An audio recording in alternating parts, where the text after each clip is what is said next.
जाए तो ये चर्चा भी निकल के आ रही है कि जब डिवोर्स फाइल हुआ था तो आपने ज़्यादा डिमांड मांग लिया था, ज़्यादा पैसों की डिमांड की, प्रॉपर्टी की डिमांड की, इस पे आप कुछ कहेंगे? जी देखिए, वो कोर्ट का एक प्रोसेस होता है। अगर आप छोड़ते हैं तो आपको भरण पोषण के लिए कुछ दिया जाता है जो पति द्वारा दिया जाता है।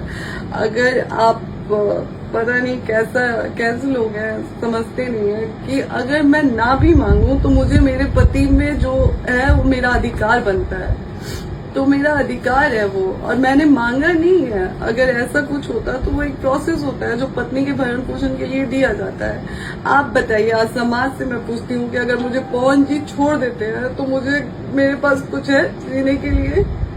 मैं बीए फर्स्ट ईयर में थी जब मेरी शादी हुई थी, तो मुझे तो अपनी पढ़ाई भी पूरी करने का टाइम नहीं दिया गया। यहाँ पे पापा से बोला गया कि पेपर था जब मेरी शादी हुई थी, उसके 10 दिन बाद मेरा एग्जाम था। मुझे बोला गया कि आपको आगे हम लोग शादी के बाद पढ़ने देंगे, और शादी के जस्ट बाद हमसे बोला गया कि आप अपने पापा को फोन करके बोल दीजिए कि आप नहीं पेपर नहीं देना चाहती हैं। पवन सिंह से शादी हुई है आपकी, आप आगे पढ़ेंगी, लोग क्या कहेगा? ये सारी चीजें ऐसे दबाव देके मुझे पढ़ने भी नहीं दिया गया।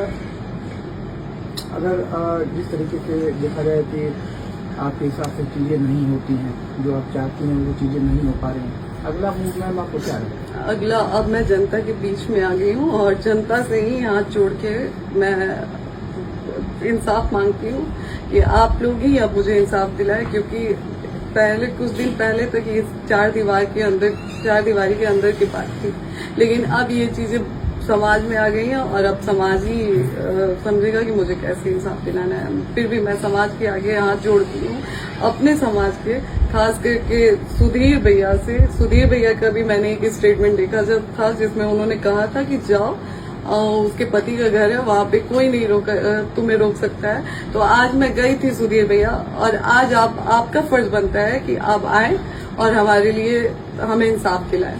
खास करके सुधीर भैया से, ब्रिजभूषण भैया जी से, और धनंजय भैया जी से, सुशील भैया से, ब्रिजेश भैया से हाथ जोड़ के विनती करती हूँ।